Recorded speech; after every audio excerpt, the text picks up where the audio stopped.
أحبابنا، إذا ما عندكم فلوس تصدقون فعليكم بسبحان الله والحمد لله ولا إله إلا الله والله أكبر.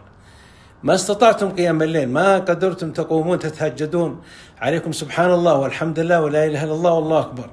ما استطعتم لصيام النوافل، حر وظما وجوع، فعليكم سبحان الله والحمد لله ولا إله إلا الله والله أكبر. ما استطعتم كفارة الأيتام ولا بناء المساجد ولا الصدقات، عليكم سبحان الله والحمد لله ولا إله إلا الله والله أكبر. ما قدرتم للنوافل، يعني قد تكون شاقة عليكم لظروفكم، عليكم سبحان الله والحمد لله ولا إله إلا الله والله أكبر.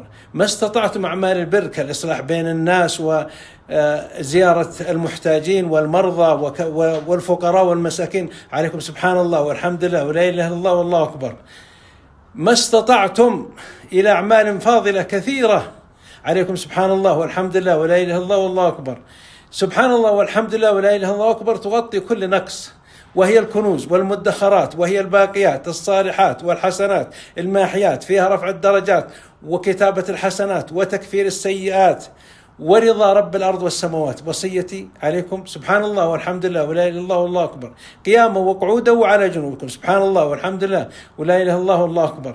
قال صلى الله عليه وسلم: لا نقول سبحان الله والحمد لله ولا إله إلا الله والله أكبر حب إلي ما طلعت إلى الشمس، رواه مسلم.